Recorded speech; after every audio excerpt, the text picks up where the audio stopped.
Thank you, Divine, for sharing the video.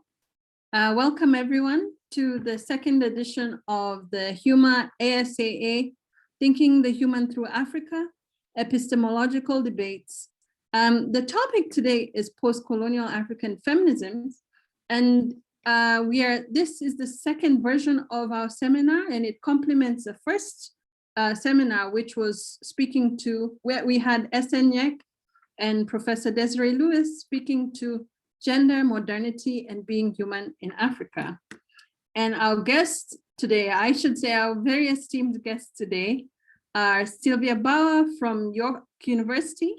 And Sylvia is the associate professor, an associate professor of sociology at York University in Canada, and her research examines discourses of empowerment, decolonization, human rights, culture, and critical development. We also have Yolande Bouka. I hope I said your name okay, Yolande. And she is an assistant professor in the Department of Political Studies at Queen's University, Canada. And she's a scholar practitioner of peace and conflict whose research and teaching focus on state-society relations, political violence, gender, and field research ethics in sub-Saharan Africa. Those are very, very abridged versions of your bio. Apologies for not reading it all, but everyone knows how amazing you both are. So I won't go into too much of that right now because we want to make space to hear your thoughts on post-colonial African feminisms, because that's why we're here today.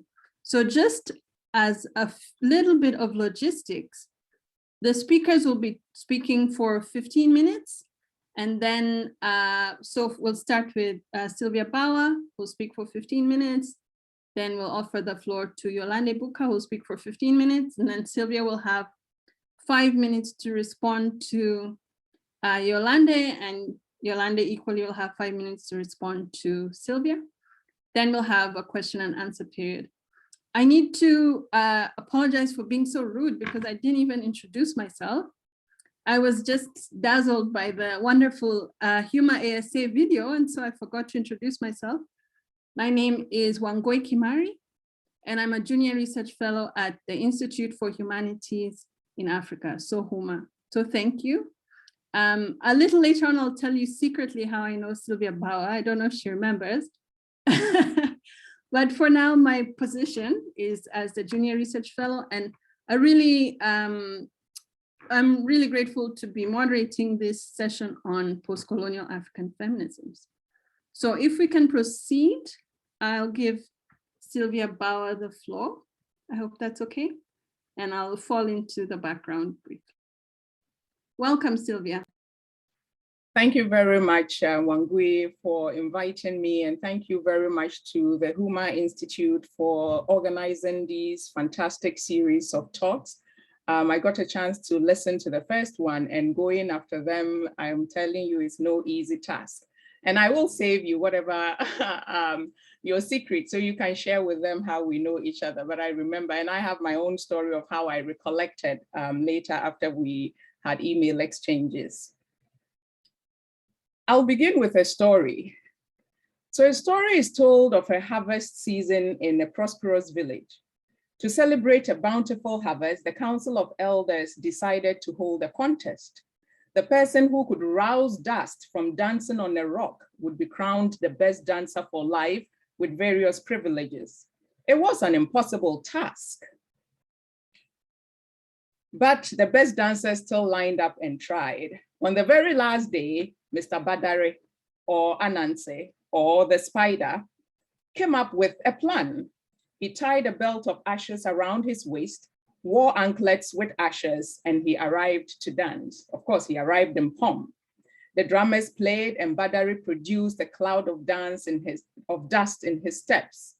When the music ended and he was to be crowned, Badare, instead of just taking his accolades and running, decided to do one more round. Unknown to him, his ashes had run out. Anansi danced and danced and danced, and nothing happened. He shook his anklets and shook everything, and no dust came out. In disgrace, Badare disappeared, never to be heard of again. In today's talk, I would like to continue the conversations that were started in the previous seminar. And so I'm taking from the works of Desiree Lewis and Esenyek, and in particular, the cautions and the appeal for us from Desiree Lewis, Professor Lewis, that is to dismantle our cognitive empires. And in that case, one of the things that I wanted to do was to start by speaking in Dagari. So yawabu yane nwanankan yali believe in it, but akong iyaga che yala ne man na yala ne se man leo yala ne nansale. I'm not sure if there are any Dagari speakers in the room, but I've started to think and write in my own mother languages. And I think this is part of my own way of doing decolonial work. And in doing it, I have found it tremendously challenging to write in my mother tongue some of the things that I've become very used to writing and articulating in English. And so when I also started with telling you the story, part of it was to ease me into this conversation, in part because I'm nervous, I'm a little sleep deprived, and I'm speaking to an audience and I've seen only a few faces. It's a very different format. But in part also because this is partly how I grew up, on stories that were told. We weren't always told why the stories were told or what the lessons we were to draw from those stories. And so I too have told you a story and you can make of it what you will in this particular talk. One of the other things that I also took from SNX's talk was the ways in which they talked about Senghor's idea of negritude and this idea that we have to engage our relational humanity. And in particular, and I'm quoting here, that revolutionary principles in negritude is a counterpoint to political paradigms of takings, operating primarily through dispossessions and alienation of Black bodies reduced to war commodities in a racial world.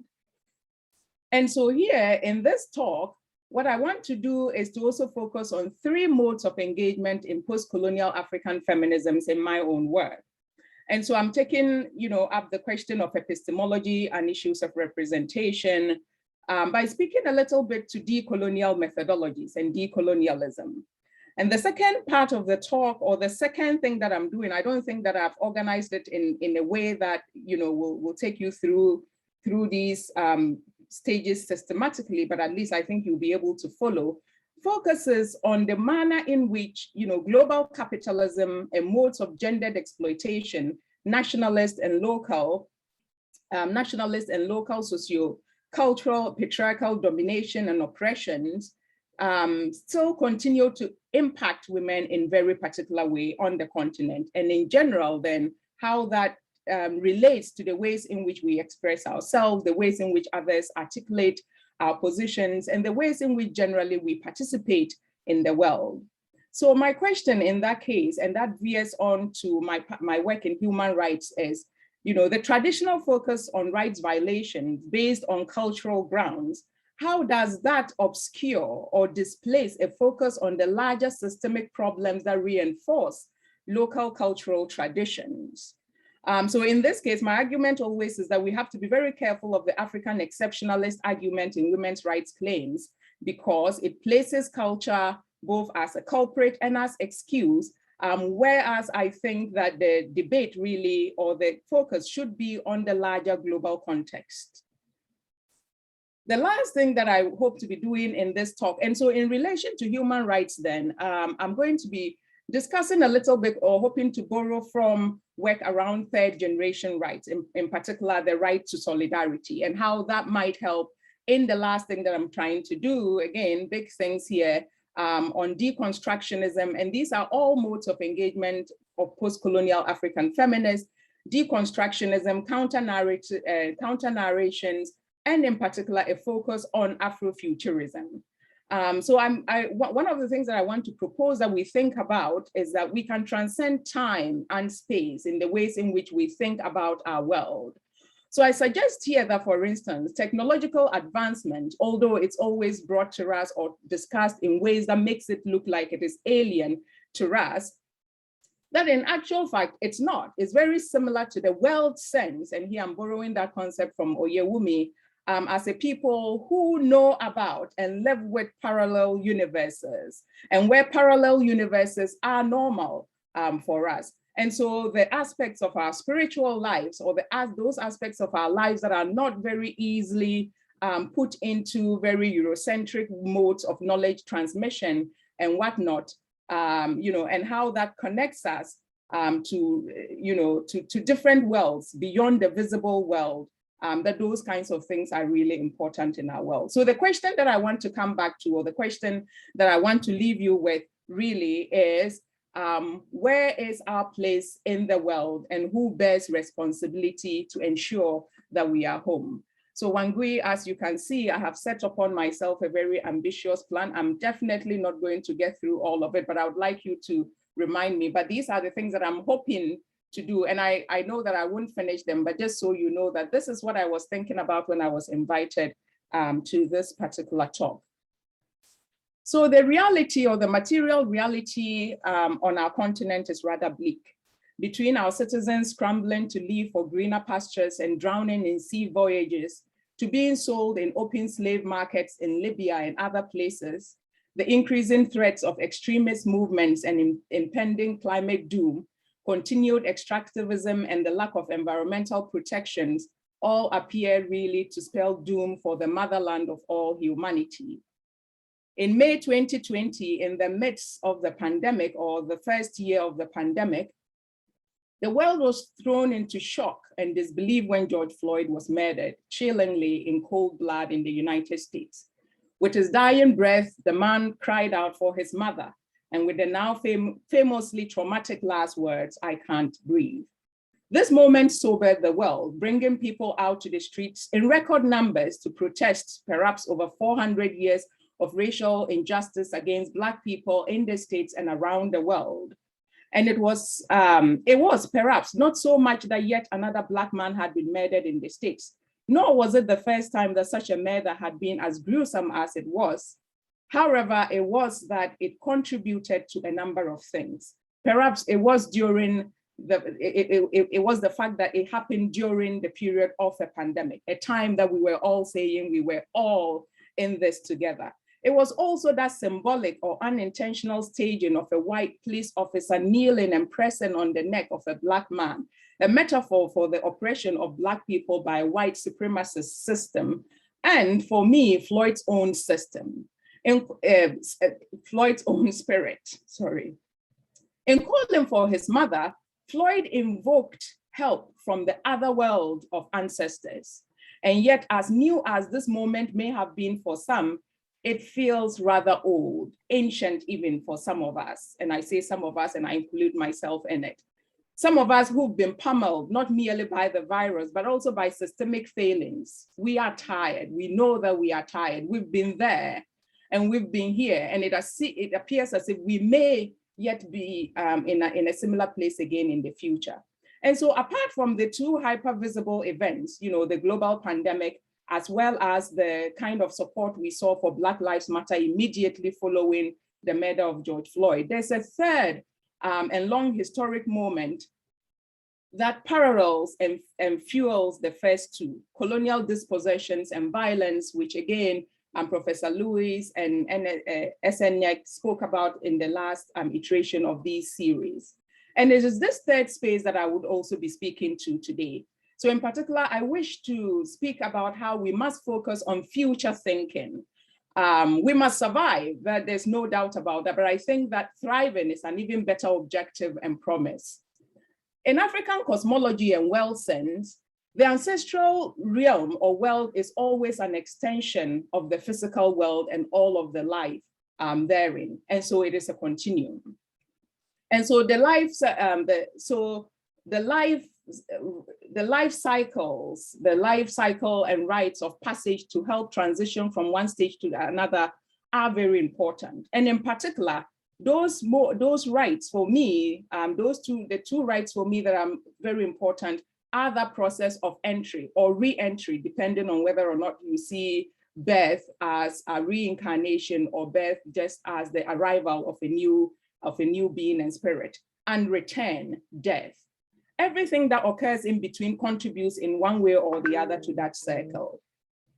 And so for me here, the question that I'm going to ask is that how are our birthing and what are our birthing circumstances? In other words, I'm really thinking also about those material implications. And when I'm talking about that, I'm talking here very concretely about maternal and infant mortality issues on our continent, as well as the manner in which the people that sustain our societies through biological reproduction are treated and represented throughout the course of their lives. In other words, are our births marked and our deaths unmarked? Or do we become more visible in death? Or are we actually still even invisible after we've died? So in other words, you can really think about this as we think about changing our epistemological lenses or engaging very differently, but situating it within sort of African cosmological lenses. And so for me, that these transitional periods are always seen as sacred. And I think it's important that in our work, we introduce or reintroduce that sacred into these kinds of things these kinds of things in our writing. For instance, if you think about the uncountable numbers of violent, traumatic, and unjust transitions Black people have been subjected to during that period of enslavement, that's over 400 years. Those have caused various ruptures in the bridges between our worlds. And here I'm talking about the worlds of the Africans on the African continent and the Africans in the African diaspora. In this case, I'm always very grateful for the spirit and the life of a foremother, Sojourner Truth. And it appears as if the moment I encountered Sojourner Truth, everything, my waking, my thinking, everything comes back to that very rhetorical question Sojourner Truth asked in 1851, aren't I a woman? We can ask this so many ways. Aren't we human beings? At that time that she asked this question, she had not really thought about, nobody could really tell how much that speech would be seminal to theorizing intersectionality in feminisms long after her time. And yet, in some cases, she's not even given her due. She spoke about these kinds of different worlds that she inhabits and that she inhabited at the time. She was a slave, she was a mother, she was a woman, and she was a laborer. For me, as an academic and as somebody who does post-colonial African feminisms in my work, I find that often in writing that I code switch, right? When I'm writing my work and findings from my work, I write in English and I write in ways that are legible to a Western educated mind. But mostly what I'm doing is also not doing justice to the actual things that I'm talking about. So for instance, when I'm talking about, relations, there are times when I'll just say, that was somebody's auntie. And that could be very flawed because that could be somebody's senior mother or junior mother or somebody's anatomically female father, right? And even these translations are very difficult, even as I'm trying to do them very directly, because for some people, those things do not make sense. And so in writing and speaking, in that spirit of decolonization, I really do think that it is important for us to think about the ways in which our work in English or in French or any of the other colonial languages continues to erode very nuanced ways of knowing of our people, right? Because we are still trying to be legible to others and not to ourselves, as it were. And so for me, I think this act of trying to return to, as it were, to my language is a very important exercise. In a way, it kind of reminds us of what was taken away from us and how much we are struggling again, as it were, to readjust or how to try to reclaim things that were taken away from us. And so, the ever favorite question, or that ever important or odd question of what language you dream in. And it's also one of the questions that I think does not actually factor in the fact that we come from very different, or that we have a world sense that is different from a very sort of Eurocentric worldview, I think. And if I'm asked that question, usually what I say is that I think that I tend to dream in time travel, right? Because I go in and out of spaces. And as someone who is considered reincarnated, I have adult children who are much older than me whenever I return to, for instance, my father's village or my mother's village. And I engage in conversation with them. They're not engaging in conversation with me as someone that they are chronologically older than. They engage with me as a foremother, right? And I engage with them in a very different way. And then the moment I leave that space, I am in a very different, I do this engagement very differently. And so again, in my talks today, I'm also reminded of the work and the transitions and gifts of, what I'm calling 4 villages, embodied by women and women's struggles. And here I'm referring to Pelewura of Nigeria, the Aba women of the other Nigeria, Wangara Maathai, the Liberian women's movement, and Winnie Madikizela Mandela of South Africa. And these are just a few. But for me, these moments and sites also speak to the themes, the methodological challenges, and the inter and transgenerational dialogues that we must have in African feminisms or on our continent. And so what I think, and I'm going to here call on or refer to the work of Grace Adeniyi Ogunyankin, who talks about the fact that we must engage in Afrofuturistic imagineering, right? It's not just, but we have to imagineer that kind of future. And this is what her work speaks to. And it's one of the things that has really called on to me in terms of what does that mean in this moment, especially at a time when we are talking about artificial intelligence, we are talking about space travel becoming even more normal. What would it mean for us to do this kind of imagineering for our future? We know that African women have become synonymous with culture and cultural preservation. My question here is to always ask what these discourses of culture do. What does culture do, right? On the one hand, that constant reference to culture whenever women and Africa are mentioned in one breath enables a certain cultural or African exceptionalism where we are always seen as fossilized. And what this does for me is that it just sets us up for everybody's pity parties, right? We know that everyone is fundraising in one way or the other for the poor rural African woman somehow. Everyone around the world is trying to rescue this woman. Everyone is even trying to get her sanitary pads, right? And locally, what it does for us on our continent when we are having these debates within the Pan-African space or within our nationalistic space is that it then allows the non-women bodies on that continent to escape the kinds of sacrifices that are required supposedly for us to maintain our uniqueness in this world. And so of course, we know that in terms of thinking beyond gender binaries, that we don't then have, we end up not having any time, or not, we end up not having any wriggle room in terms of, you know, how we identify or where we move on. I think I've just been warned. How many minutes do I have? I'm sorry, I can't read while talk. Well, 2 minutes. Sorry to be the time dictator. Okay, that's good. I'm glad you're doing it. All right, so in the last 2 minutes that I have, I'm going to, you know, quickly talk about the importance of knowledge transmission.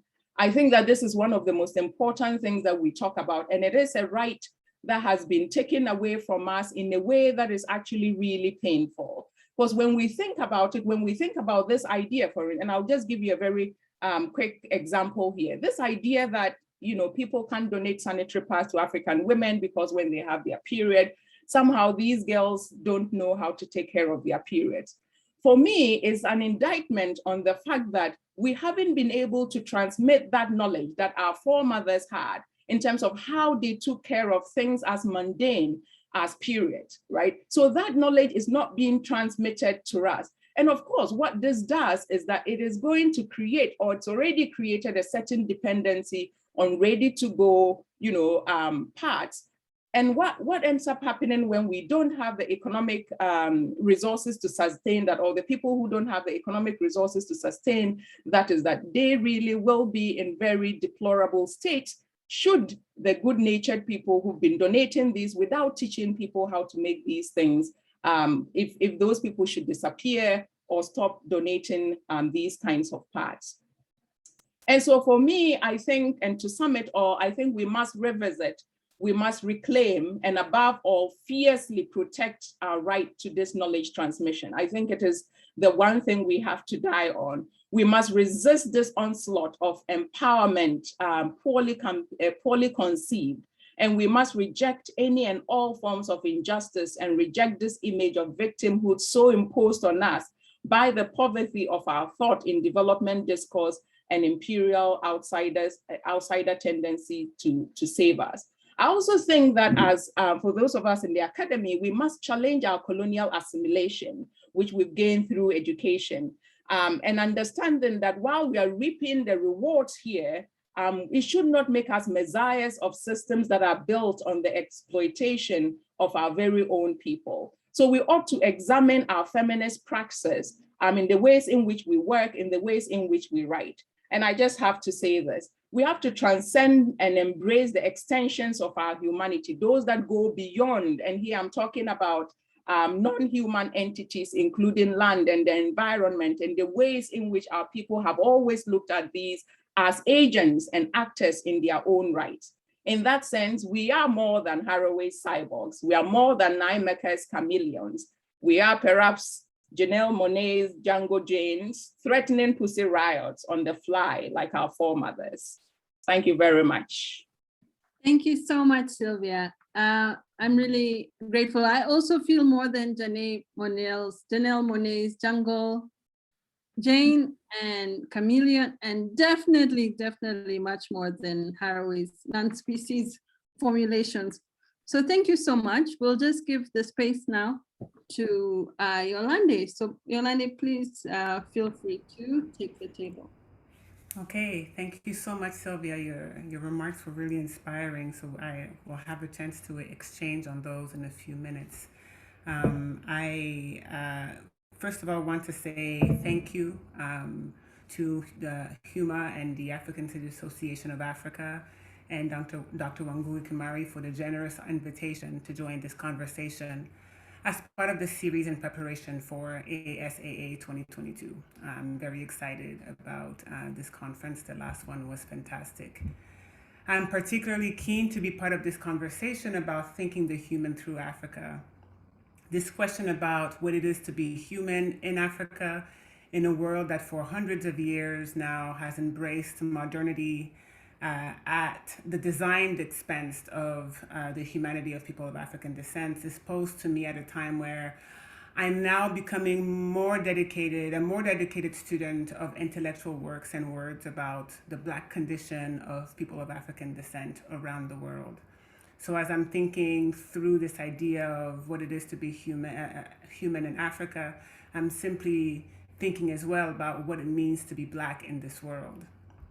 It is coming at a time for me personally when I'm trying to move away from the interpretation of intellectuals who've engaged with works of revolutionary, and when I'm trying to slowly engage with their actual words, yeah?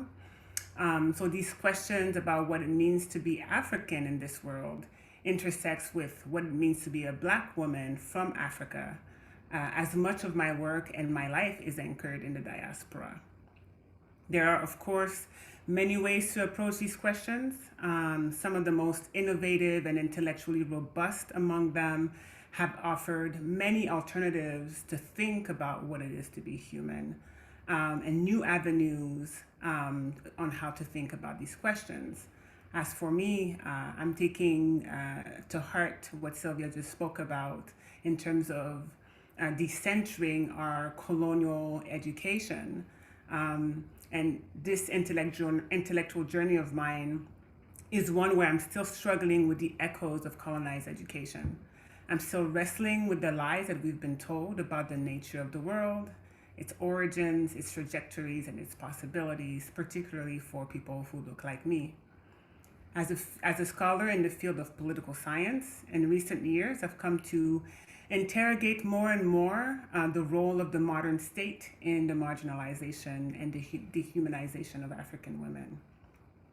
So I will be speaking from my position as a political scientist, and in my discipline, and particularly in international relations, which is where a lot of my work is now situated. Traditional scholars consider the state to be the basic unit of analysis. It's not that IR does not understand or recognize the regions or the individual. It is that what constitutes the international in international relations tends to focus on how members of the so-called community of states interact with one another, the role that the state in international war and peace has. It is also because in political science, but more specifically in international relation, the basic assumption is that the state is the object of policy for the redress of inequality. It is in fact within the state that we believe that we the people will find safety and security.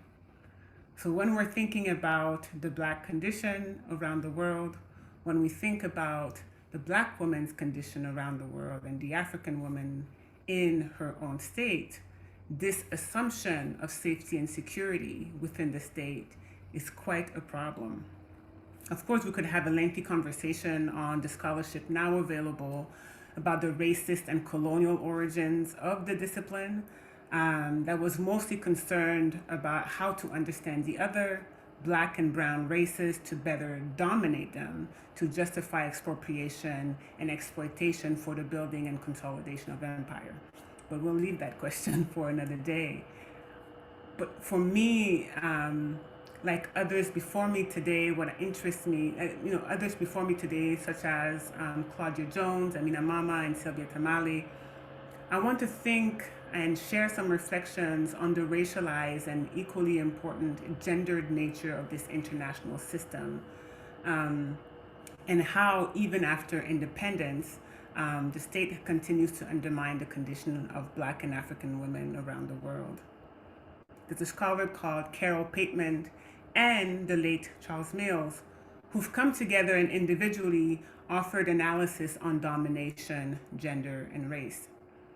They've identified, on the one hand, how the sexual contract with the state undermines relationships between that entity and female-bodied, whether or not they are women, and the racial contract of the global system on the other hand, and looking at both as instruments of domination.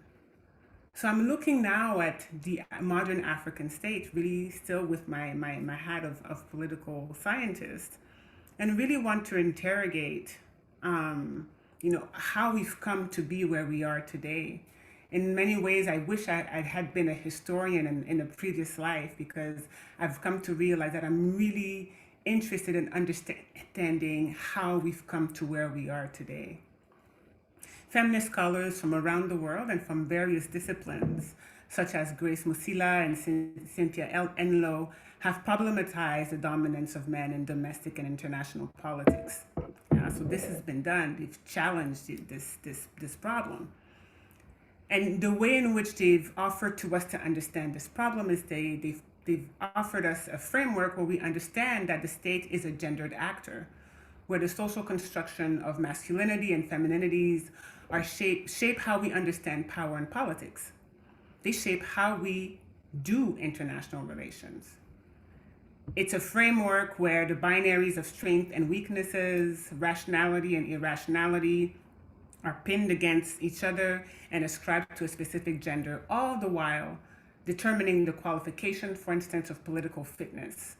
In other words, particular attributes are grouped in populate frameworks of masculinity on one hand and femininity on the other, leaving very limited room for anything in the middle, with manhood that happens to have all the attributes that society associates with, for instance, political fitness, rights, and rationality. These dichotomies also inform the spaces that gendered individuals can or should occupy in society. So in our societies, women are relegated to the private domestic sphere, while masculinity is linked to the public sphere, even when many among us, including most of us in this room today, virtual space today, violate some of these grammar, right? This unspoken grammar about gender and space. And these modes of organizing societies translate at the international level. What I find interesting really about when you start really looking at where are the origins, is this kind of understanding today of the coloniality of gender, right? This idea that, a scholar like Maria Lugones wrote an amazing piece on this coloniality of gender and explained how Europe's gendered construction were exported with empire.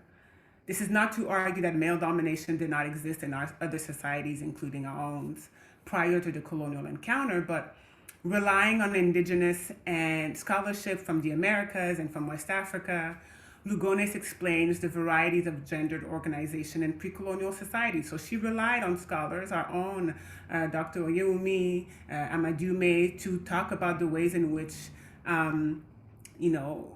you could dislocate sex, gender, and sexual orientation from the Western dichotomous understanding, which offered variation, diversity, and multiplicity of being when it comes to the manifestation of gendered power. So the coloniality of gender came with a racialized understanding of humanity as well. I don't think it's possible to disconnect the two. The thinkers of the Enlightenment, such as Hume, Kant, and Mills, informed by religious creeds, and the 15th century thinkers and thinkers of the antiquities and nascent eugenic science develop a framework that organized human beings in hierarchies, where Black people were left completely on the outside of the boundaries of humanity and reason. These same thinkers, with the exception of Mills, often also believed that women were inferior to men.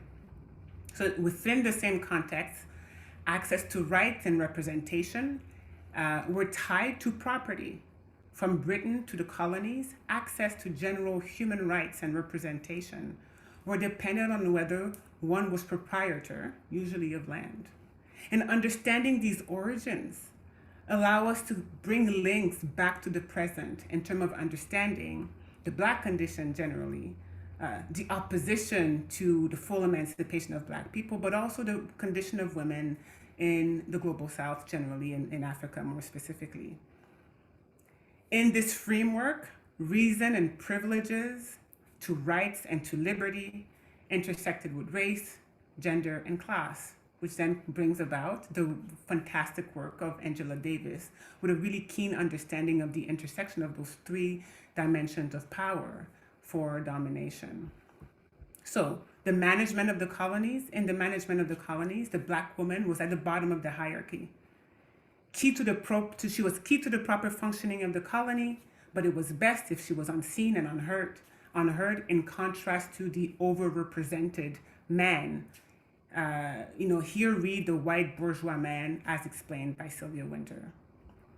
So the process of decolonization came to place, but while we achieved kind of these legal demand of territorial and political independence, a lot of what was broken in the process remained. Yeah, there were a few revolutionaries like Cabral and Sankara who saw the links between gendered power domestically with the imperative of women's equality as part of their successful revolution. Instead, for the most part, when history about nationalism and resistance is written, we focus on the masculine forms of power, of influence, and we completely erase the presence of women, and their agency in this space. So, if we are to believe the general scholarship, we have to thank the fathers of the nation for being liberated, while women were simply foot soldier of the liberation if they acted at all, which we know is not true. There's a tremendous amount of scholarship that speaks to African women of all walks of life who've contributed physically, intellectually, emotionally, and materially to Black and African liberation and independence around the world. African women were not only on the front line, but they were often strategists, voices, financial backers of movements. But unfortunately, like the European colonialists pushed African women back behind the wall of the private sphere during colonialism, African independence also pushed women back in that space as well. And so the question then becomes, how do you mend what was broken during the colonial encounter? So one thing that I'm skipping here because I'm realizing that I'm running out of time.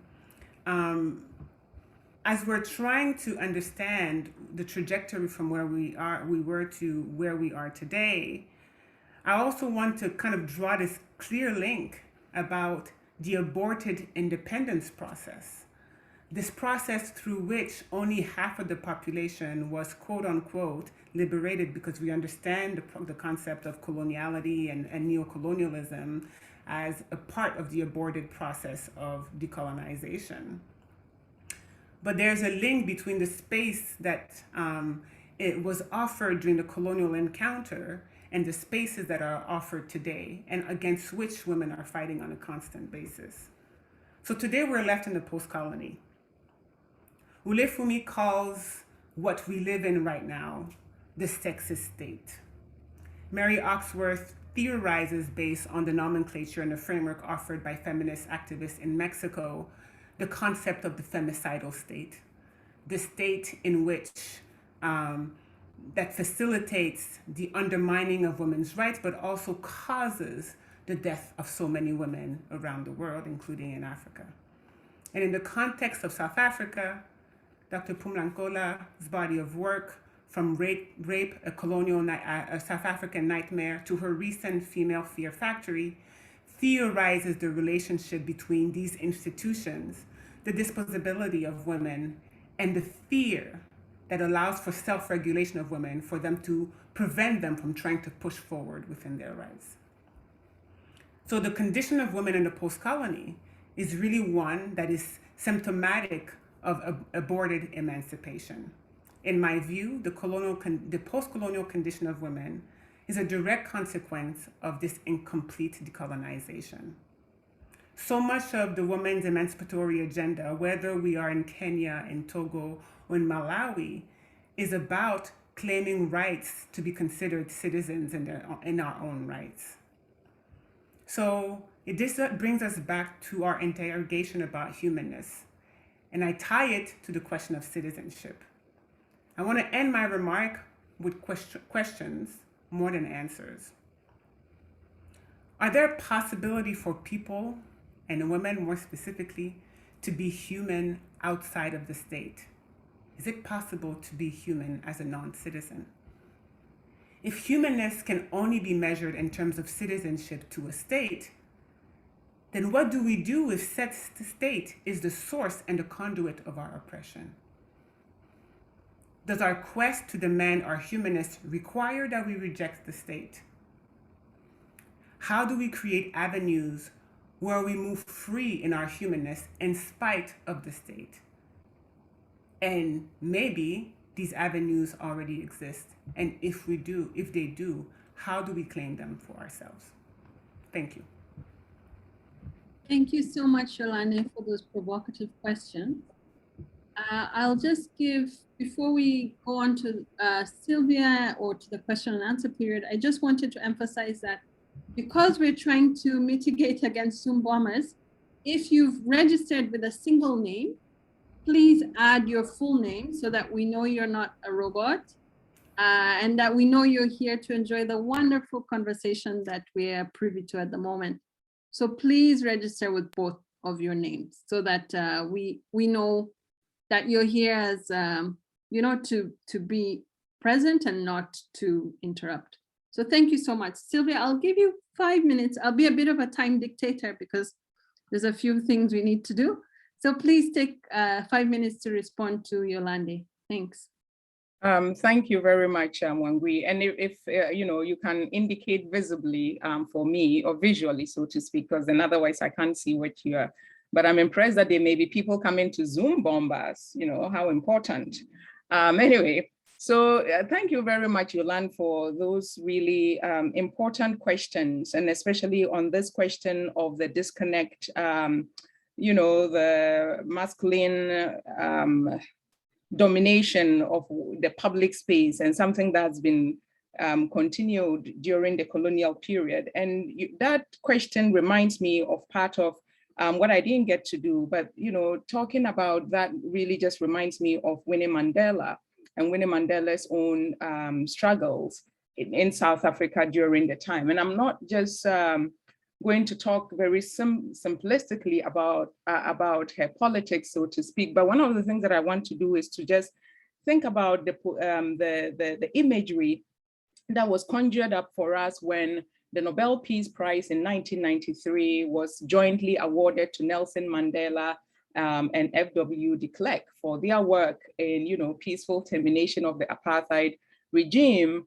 And yet, during that period of the Truth and Reconciliation Commissions, the other image that was presented to us was when the mother of Stompie Sepe visited the house of,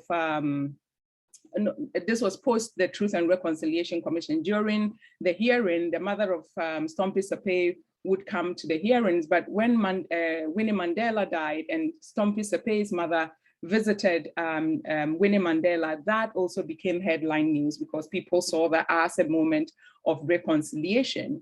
And so for me, the fact that it was motherhood, or this idea that, Winnie Mandela became the darling mother of the nation, and that same construction of her identity was still the very one that did her in, right? That same thing, the reverse of that, then she was called in some cases in the newspapers, the mother of the nation, right? Those paradoxes where as women, we are indispensable to the formation of the nation state, to the building of the nation state. And yet, in the same breath, we are scapegoated and we are treated as disposable as well when it suits people, right? So if we think about it in that way, it was almost as if to say, Winnie Mandela has stepped out of that space that had been carved out for her in that post-colonial sort of nation state making, and you get punished or penalized when you dare to dream out of there.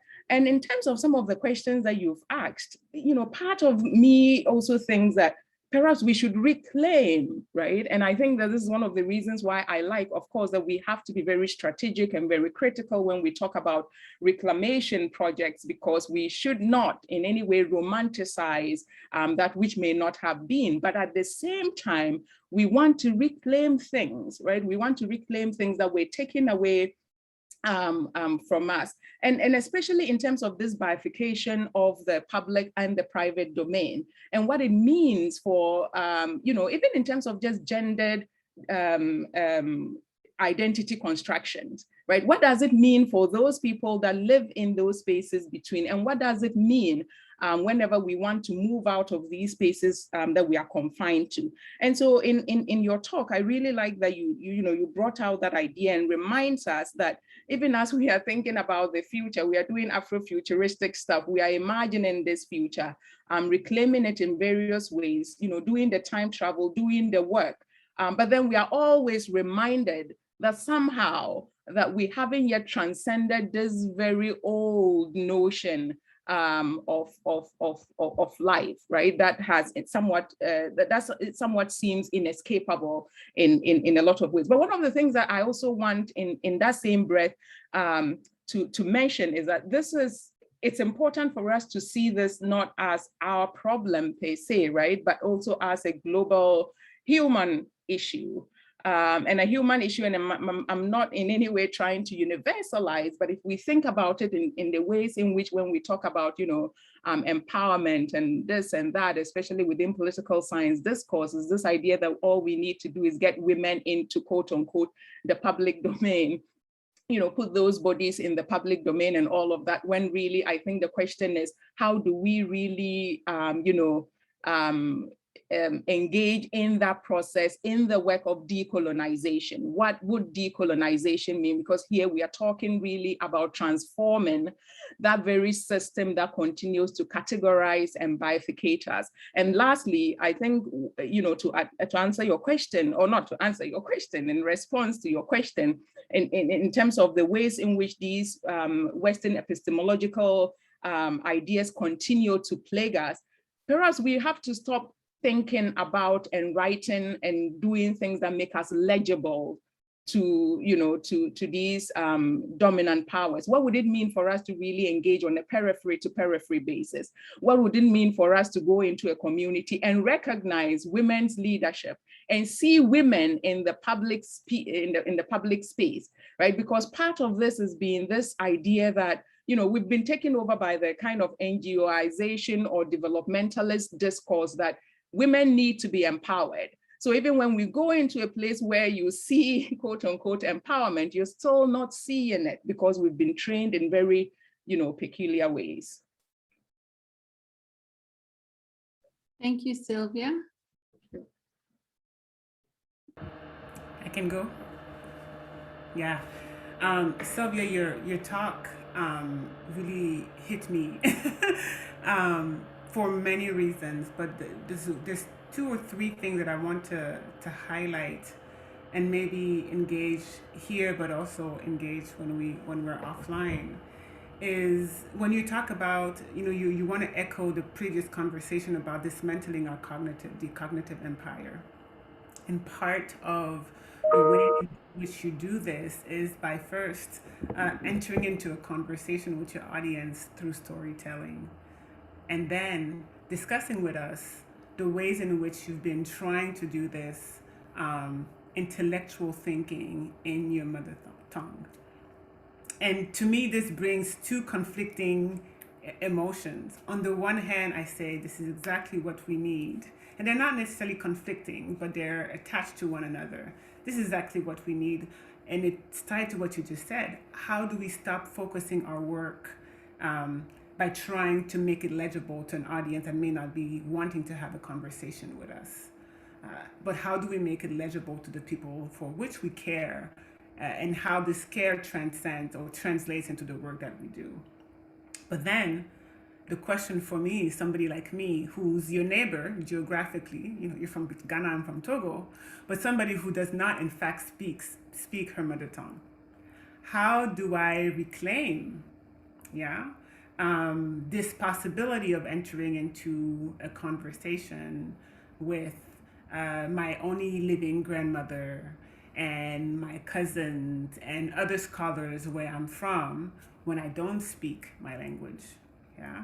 And this is an effort that has been taken over by various scholars over time, about this need to decolonize, not only decolonize as the political enterprise, but even in the ways in which we communicate with each other, and the ways in which colonial languages have become this easy medium through which we try to engage with one another, in the ways in which we're trying to make our efforts to make ourselves human in the eyes of the people who've determined for a very long time that we were not.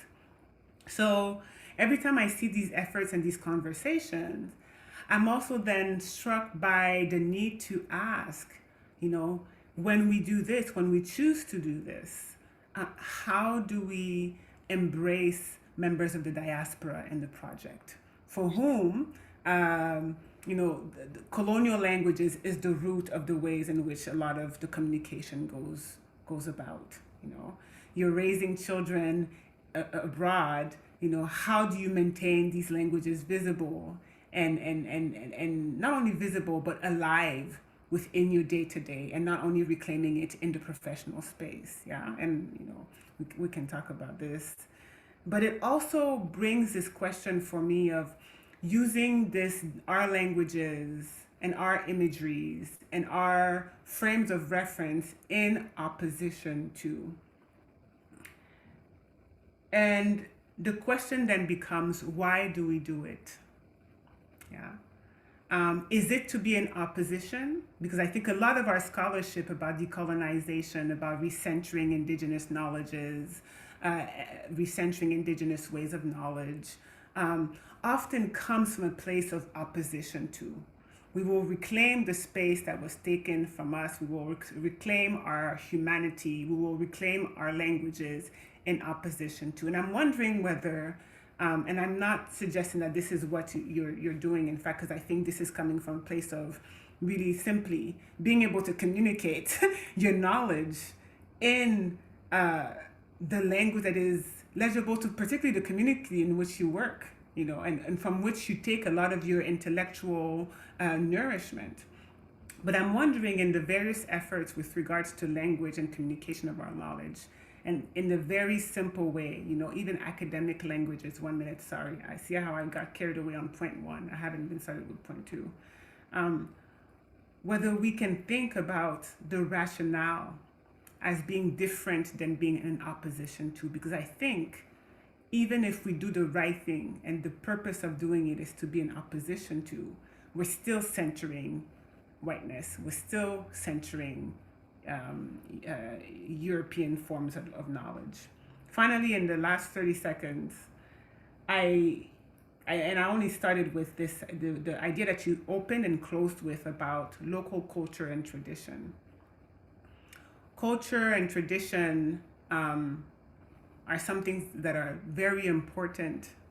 But as you've mentioned, I think you hit the nail on the head when you said we have to be cautious about not trying to reclaim everything, even the thing that did not suit us. If we move in various spaces and if we move in various times at the same time, we have to be willing and able to even say, what we're trying, part of what we're trying to reclaim, this maybe we shouldn't reclaim it. Yeah, this maybe we should acknowledge that it's there, but set it aside because it no longer serves us. And lastly, with this idea of cultural tradition, I want to interrogate, where does said tradition come from? Because in so much of the engagement that we have in trying to reclaim, people claim as tradition, example, the traditional roles of women, what was in fact imposed to us by the colonial encounter. So when we claim tradition, do we know where that tradition actually comes from? So I'm really hoping that, Sylvia and I were on WhatsApp, so we'll continue this conversation offline, but thank you so much for your talk. Thank you so much, Yolande and Sylvia. And we'll open for questions. We have about half an hour for questions. So we're going to finish at about 8:30 South Africa time, but we'll also give about 2 minutes so that Divine, the director of HUMA, can speak. So I'll open the floor, and I know you all know that post-colonial African feminists are taking over the world, but I just thought I'd let you know in case you don't know. As you can derive from this wonderful conversation. So I'll open the floor, and if you have a question, please raise your hand and you will be unmuted. Maybe there's some also in the chat. So maybe we'll start with one from Fatima Rudani, who unfortunately may have left, but the question is in the chat and it was to Yolande. She says, do you not think the public sphere has been conquered by women and girls during the resistance and protests during the Arab Spring in the MENA region, mainly in Tunisia and Egypt? And I think in many ways, yes, but our ability as African women, but I think it's not simply on the continent, but many in other places, our ability to reclaim particular spaces is often temporary. Yeah. If we look, for instance, at Egypt, the aftermath of the Arab Spring still recentered men very strongly, and a particular type of tradition that was in fact undermining the space and the rights and the opportunities of those very women who went in the streets to advocate for liberation of the Egyptian people. If you look further south in Sudan, it's very similar, right? The women, in fact, were at the very forefront of the movement, and they were embraced by the nation.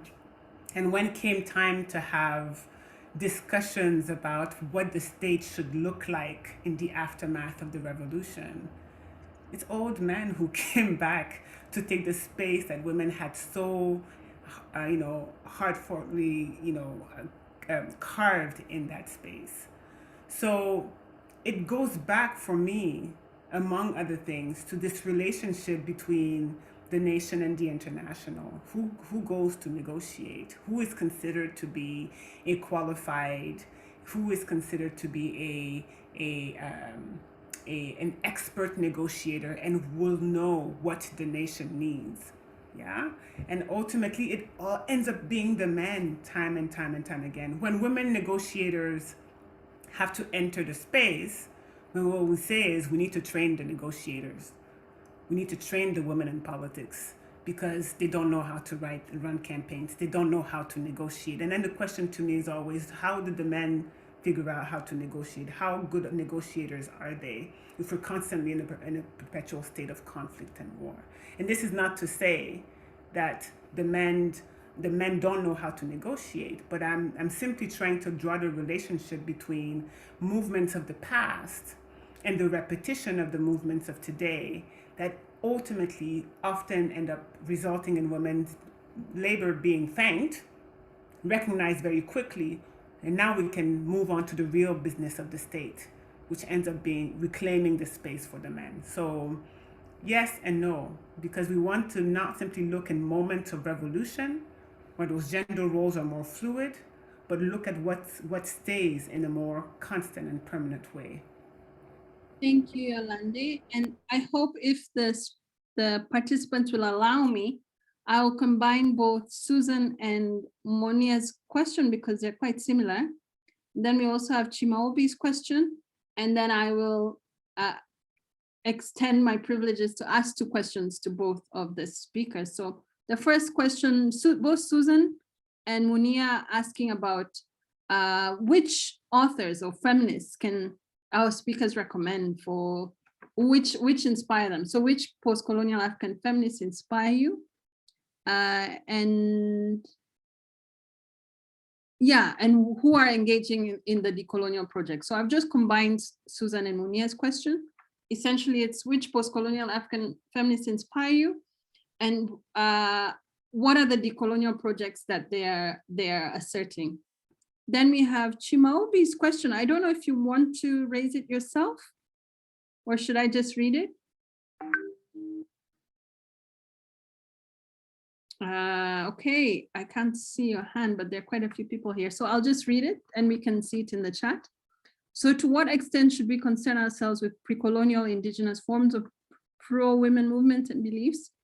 And to what extent can we find critical perspectives and insights that would enrich our discourses, especially pertaining to masculinity as it is presented to us through a very colonial lens? So essentially, how can we, from my understanding, if I'm not paraphrasing it incorrectly, how can we draw from indigenous beliefs and pre-colonial ontologies and cosmologies to think through masculinity? And then Michael's question, I'm just reading them all, if that's okay, and then you can take as long as you need to respond. And Michael's question is, do you feel the narratives on humanness and the nation may shift or change when including African womanist scholarship? So womanist scholarship. And then Divine's question is, Thank you for these critical conversations. Should we therefore abandon the state, given the essence of its historical development and form? And is liberation and emancipation possible through this state? So I'll let you deal with those questions, and then hopefully later on I can insert mine. So essentially, I think you've noted them down, or do you need me to? Oh, Yeah. okay. They're written in the chat, so we can read them as we go along. Sylvia, Okay, do you want to go ahead? Yeah, those are some very important and difficult questions. In terms of who inspires me, I would like to say that increasingly, I think it is more in terms of the ideas that are born out of movements. If we look at the movements from the pre-colonial period, you know, I mentioned some of them, the ABBA women's movements, some of the other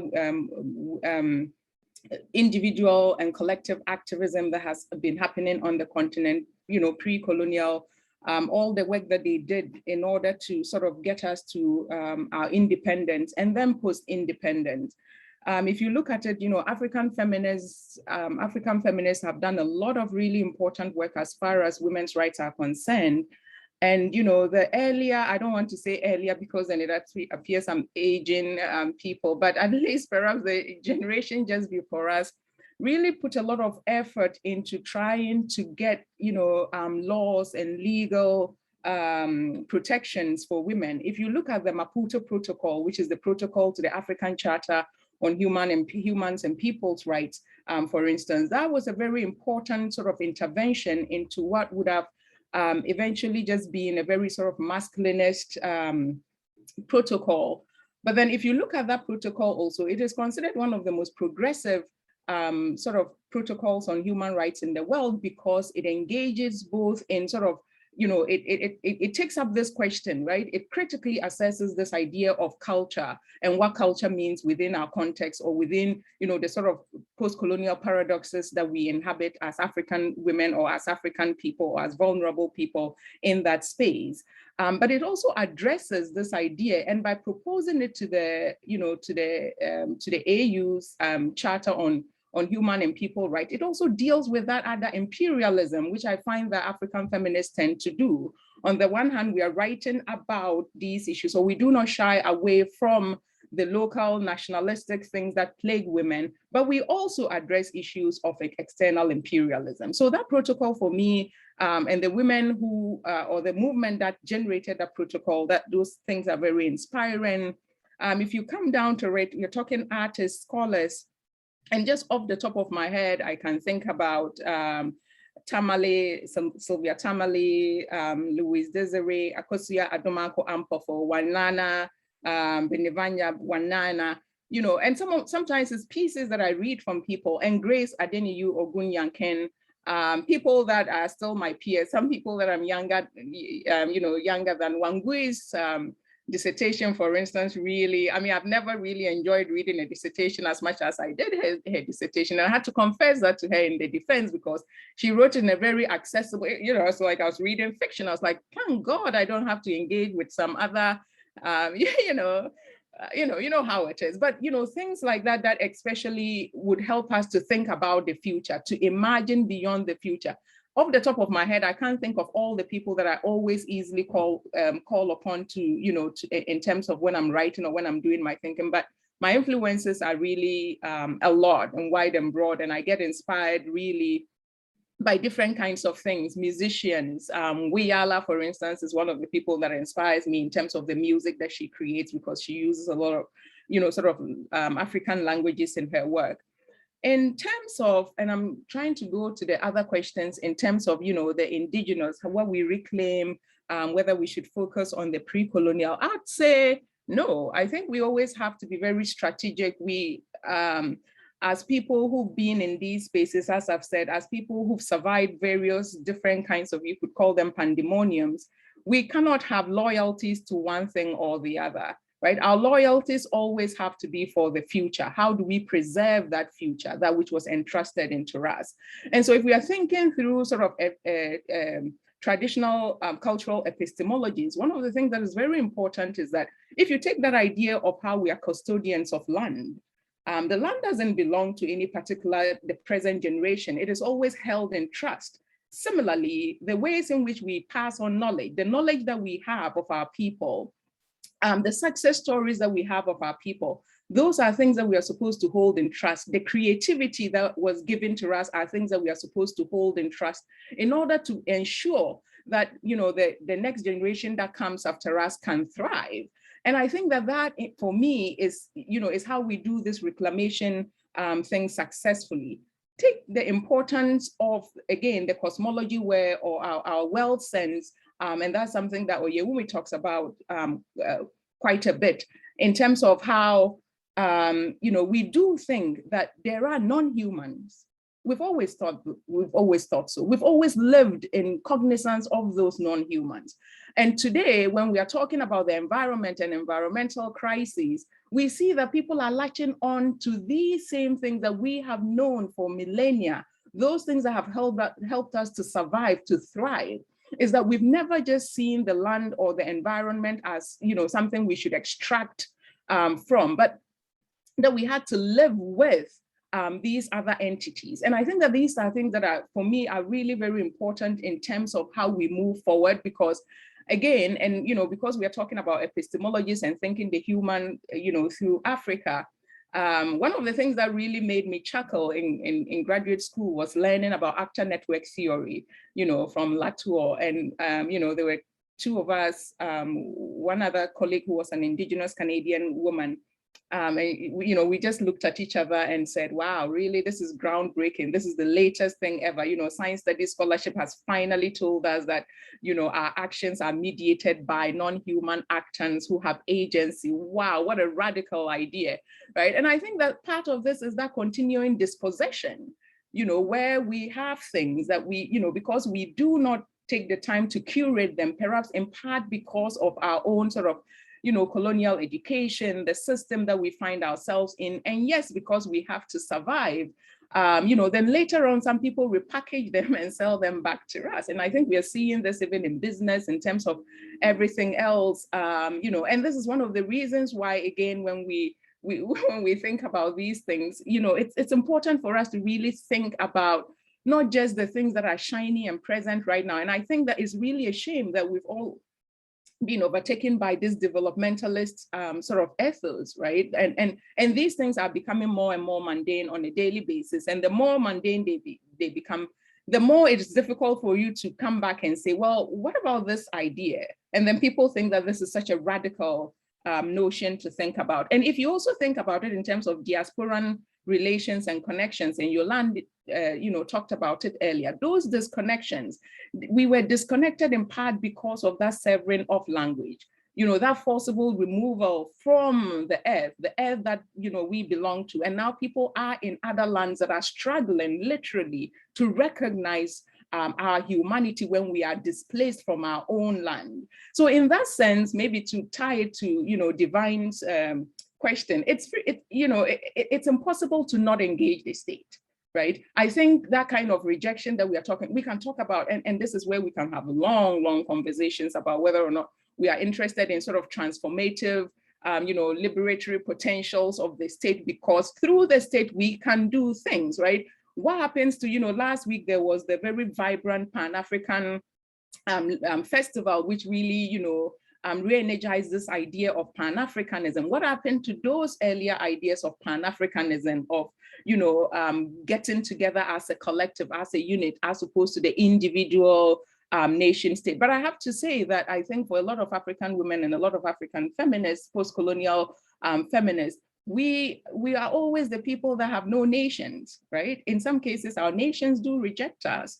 And so we live in these in-between spaces where we create our own nations that are sort of, you know, always partial, always, you know, moving away from us. And somehow we tend to keep up. We are good at keeping up in that sense. And so for me, I think we really have to, and, you know, props to all the people who are creatives. And, you know, when SNEC was using Senghor to talk about the fact that being human is being creative or being present in terms of democratic participation. I think the artists, right? Artists, the people who construct all these Afrofuturistic things, those people, the fact that they are able to imagine those things, I think those are the people we should be looking to for inspiration, because somehow they are able to see things, and maybe they are not just reclaiming, or maybe they are dreaming, right? They are moving into another realm, but I don't want to get too far into some of the spaces I go into in my own dreamland, because I think that AI is nothing more than you talking to your ancestors, trust me. But Lovely, thank you so much. Yolande? Okay, so some of the scholars that inspire me these days, there's one, I think I should preface this that they may not all claim to be post-colonial feminists, but this is how I read them. I'm particularly interested in scholarship that is involved in unearthing what used to be. Not necessarily because I'm so attached to how things were, but this is for me a process of tracing where we are and where we could go. So one scholar in particular, who is actually South African, is Sipokazi Magadla. And she is working on women's liberation projects and a lot of, the women's liberation movement in South Africa. And a lot of this work, some of this work has been done, of course, but she's working through this work by trying to unsettle this binary of participant and not participant, right? People who say in order to be considered a combatant of the liberation movement, you have to fill disqualification. And then there's a line that then divides those who participated based on a particular definition and those who didn't. And the reality is, and this is one of the reasons why I often think mainstream literature renders women invisible, is it because it draws this line between those who are considered worthy of being called a fighter and a participant and those who are not, even when in reality, those who are not considered participant are in fact involved in various ways of underground work and day-to-day living that sustains revolutionary movement. So her work has been very inspiring to me. Of course, Pumlangola's work, her entire body of work, is fascinating to me because she's really, if you see the evolution of her work, and her last book for me is really situating the state and the institution as a source of the generation of fear. And this fear not only makes it possible for the patriarchy to survive, but makes us, in fact, tools of the patriarchy by the various ways in which we operate in this world for fear of what happens if we don't. Yeah, and I think this dissecting is quite fascinating. Nwando Achebe, of course, and her work as a historian of, putting front of center the various African women and figures who were doing what is considered to be unusual. And for me, one of the reasons why her work is important is not because only it highlights these individuals, but it opens a door, an investigative window into the possibility of who else and what else could be investigated and made mainstream. And I'll stop there. There's a few others, of course. I want to go to the provocative question asking on whether or not we should abandon the state. I don't know what to answer here, and for two reasons. One, because I'm very concerned about the ways in which international relations of political science have made the state an institution that we take for granted. Yeah, that is a naturally occurring structure without which we cannot live or we cannot survive. The reality is that the emergence of the modern state generally is quite recent, it's a few hundred years. Yeah, people have lived and survived and made families and created songs without the creation of the state. So whether the state is essential to our survival is a big question mark. What I know to be true, however, in my research at least, is that we have taken the state for granted. And I think that also limits the ways in which we think creatively about how the state could transform and how the state could evolve. If we look at world history, we see a lot more responsibility being privatized. Some of the responsibility that we attribute to the so-called social contract towards the private sector. And I worry about it, whether or not, it's not necessarily that we will abandon the state, but that the state may abandon or continue to abandon responsibilities that it's supposed to have and relinquish this to responsibilities on private entities. When Sylvia talks about people going to space, in one way it's fun innovation. I'm very much into sci-fi and Afrofuturism myself, but at the same time, it is symptomatic to see that 3 white men can go to space single-handedly while we're in the middle of a pandemic and the majority of the world has not been vaccinated. Yeah. So I don't know if we abandon the state. I simply question whether the state is in fact fulfilling the responsibility we theoretically think it's supposed to fulfill, first of all. And second, will the state abandon us or the responsibility? And I think Sylvia addressed a lot of the other questions, so I'll let that like this.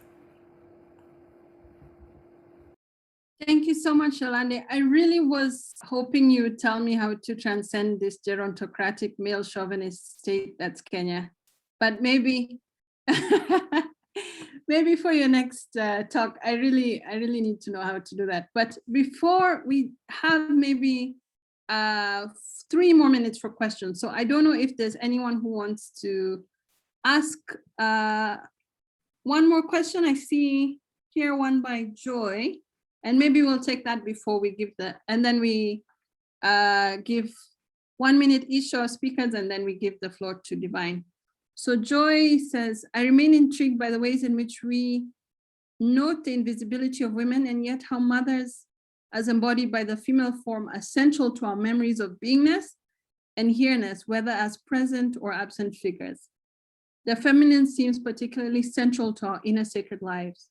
Just thinking aloud. So that wasn't necessarily a question, but it's noting the kind of absent presence of mothers, even as we talk about our invisibility from many spheres. So I'll just give the floor to you, and maybe you can use this as the forum to offer closing remarks. So perhaps we start with Yolande this time around. Thank you. It's a really interesting and important reflection about what is visible or what is invisible or what we refuse to see. Yeah, because the things are there, and whether individuals, peoples, communities, institutions are rendered visible when visible is often how we craft them. And how we choose to recognize them or not recognize them. And to engage with Joy's comment, I want to think simply about the ways in which domestic workers, nurses, people who work in long-term care facilities where they're the norm, particularly in the West, people who work in grocery stores, but people who also work in the markets have been framed by many as essential services. Yeah, nobody thinks about the breathing system until they're lacking air. You know, nobody thinks about how do you make blood. We can see blood, we can feel blood, but we don't think about how to make blood until one is hemorrhaging, for instance. And I think it's the very things that are in fact essential, like the air we breathe, the land on which we walk, the land that we rely on for nutrition, that is rendered invisible. And for a variety of reasons, to which I don't have all the answers. But to me, it is very much linked, right? When we think about air, when we think about nursing, when we think we're talking about the feminine part of the world of caretaking. Yeah, the planet takes care of us. It sustains us. These individuals that are considered frontline in this very militarized language care and sustain our societies in a moment of crisis. And while we use this very militarized language to talk about them, we do not pay them appropriately. We do not recognize their labor as labor, in fact. Yeah. So the mothers defined very differently, whether biologically or emotionally or by family ties, are also, by embodying, I think, these caring related responsibilities, are rendered invisible, not because they are, but because we refuse to acknowledge them, which is the reason why this unearthing and dissecting and genealogical work of really trying to figure out the origin is so essential, because we need to make what we think to be naturally occurring things, which are not always visible, to be able to acknowledge them and then say what happens when you take them away. Yeah. And it's something that I'm struggling with, and I'm really wrestling with. And how do you make, not temporarily visible, but how do you fully account for that part of our society, that part of what makes us human? And then I wanted to add this one thing, sorry, I'll add.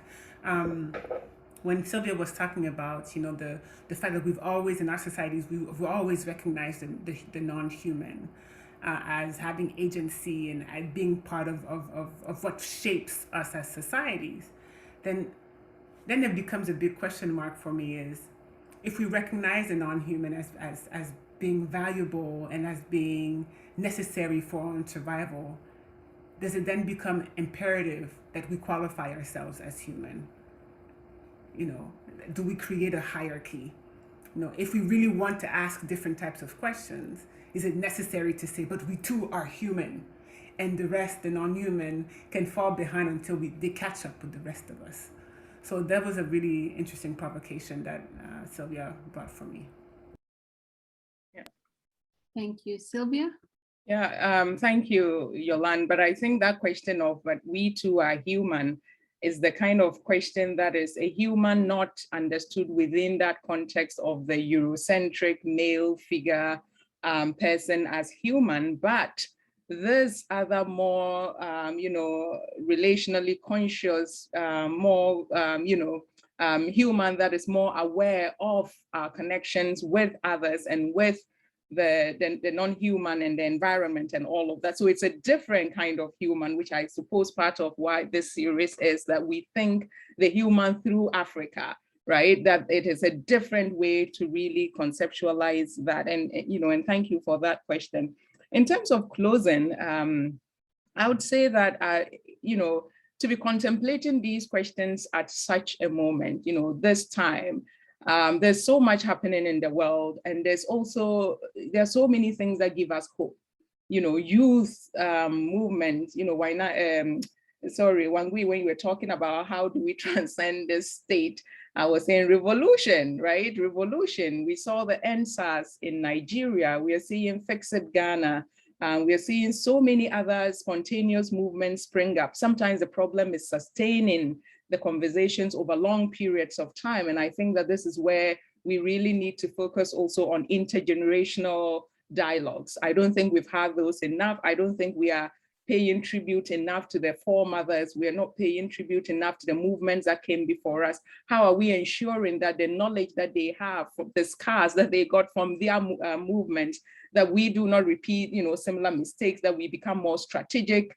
But often I see that sometimes, movements come up and I'm like, oh, this is very exciting. But then you just sigh and you say, well, but this has been done in this way and it did not work, right? So part of it is also, how do we curate this generational knowledge and ensure that there is intergenerational transfer of knowledge? Because I think for me, that has become very important in terms of how we think about and, how we also do intersectional thinking, how we move beyond just our very local struggles, how we embracing LGBTQI struggles, to reappropriate, but not maybe, I think in the same spirit of Nkrumah, when he said on the eve of Ghana's independence that our independence is meaningless unless that extends to the rest of Africa, I think is the same. Our liberation in whatever corner we may be, if we are only interested in the women's liberation, then that liberation is meaningless unless we can really think about it in terms of the liberation of all of these other,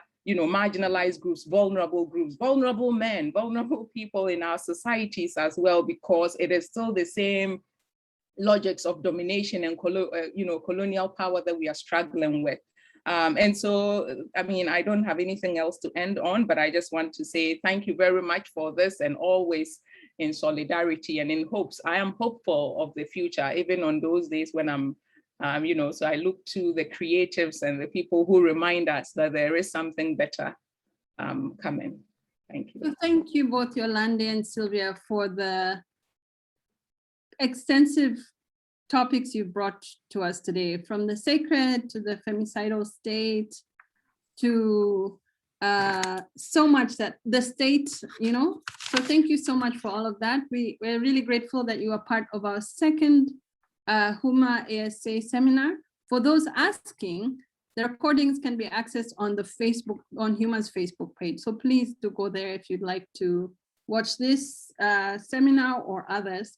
I'll now pass it on to Divine, but not before saying, Sylvia, you revealed how I know you. So for those of you who want tea or are interested, Sylvia was my external examiner for my dissertation, which is thankfully quite a few years ago. But thank you, nice to see you again, and nice to meet you, Yolande. And thank you all for being here. I know it's an audience from different parts of the world, so we can say thank you in many ways, and I hope you receive that. So I leave the floor now for Divine. Yeah, thank you very much, Yolanda and Sylvia.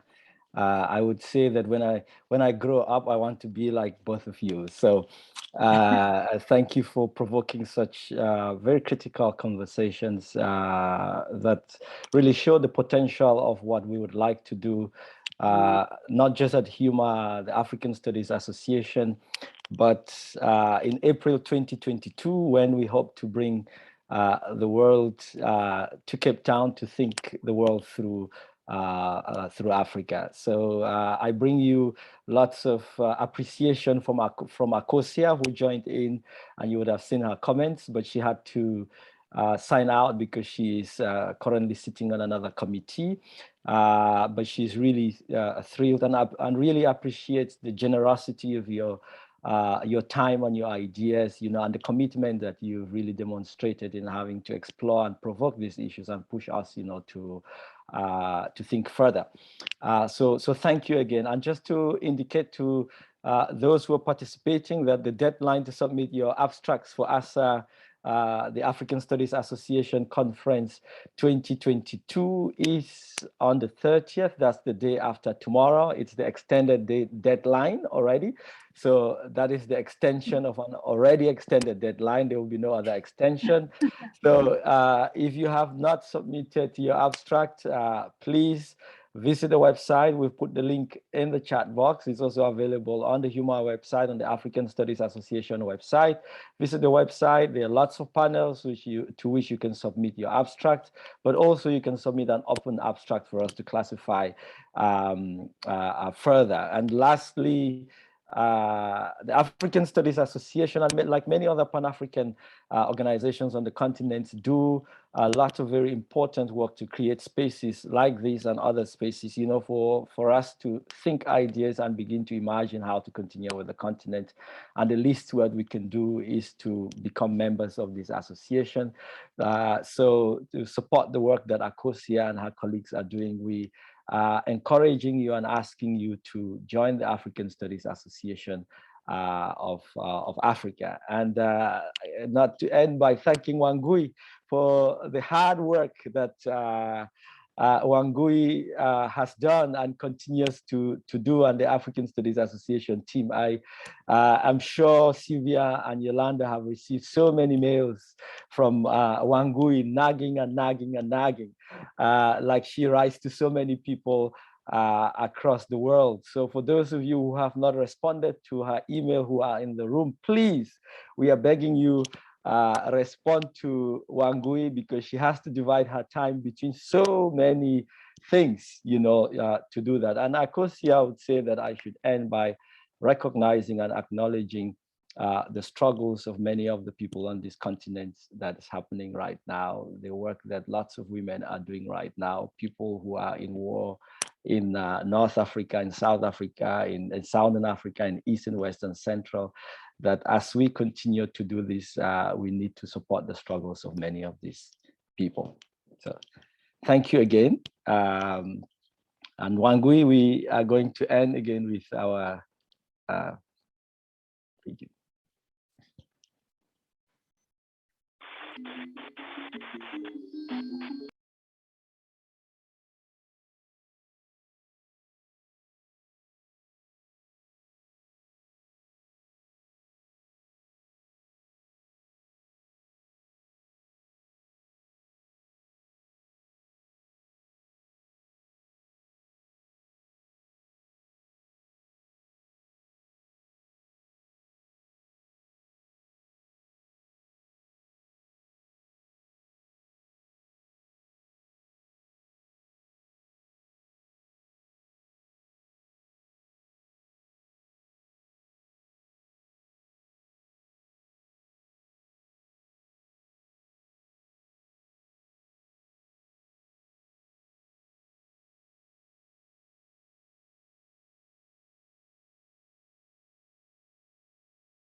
Divine, maybe unmute for the sound, please.